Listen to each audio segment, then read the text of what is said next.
Just on 5 minutes to 8. Well, we're more than halfway through January now. So, how are you doing with your New Year fitness regimes, your resolutions? Let's get some advice on sticking to them now with the fitness expert Laura Williams. Laura, good morning to you. Good morning, Mike. How are you? Well, now, today apparently is Fat Monday. Oh, is it like a national day? It is officially Fat Monday today because today's the day that women particularly apparently get out of bed, stand in front of the mirror and think, God, look how fat I am after Christmas. And today's the day when they decide to try and do something about it. Oh, right, because I find now is the time when the novelty starts to wear off. The fitness DVDs are actually starting to gather dust. And it's about thinking how to make it all really realistic and doable for the rest of the year.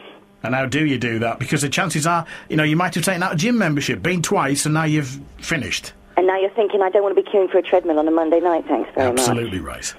I think there's a couple of things that I'm a big fan of. I think now's the time to start enlisting the help of an exercise buddy. Because the evenings aren't getting any lighter yet. It's not getting any warmer. It's not quite getting ready for bikini season, so you've got to try and make this stick, as we've said. I think enlisting the help of someone, be it a significant other, your mum, your friends, so you've got double the resolve when you're trying to get out the door to exercise. And what is the best way of doing it then? Because only the other day I was shocked to read that doing sit-ups, for example, if you want a flat tum, yeah. You should not do sit-up. No, that's absolutely right.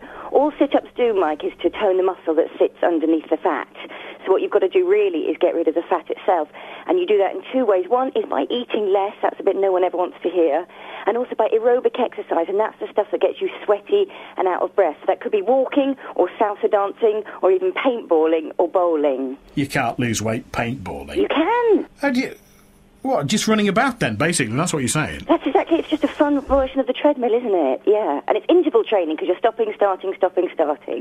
Push-ups are the future, I've been told. That's the best all-round exercise you can do on your bedroom floor. That is right. It works all the major muscle groups of the upper body. So it's a great way to tone your upper body, but it doesn't do the same thing as the sweaty stuff. And it do very little for the tum, I'm afraid. And where do you stand on faddy diets?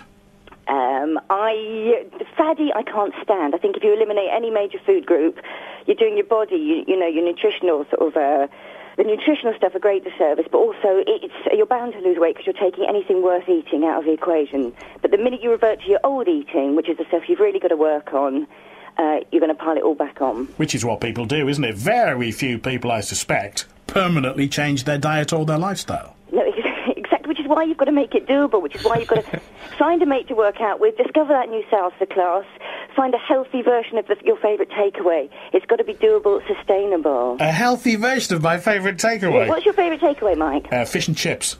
Fish and chips.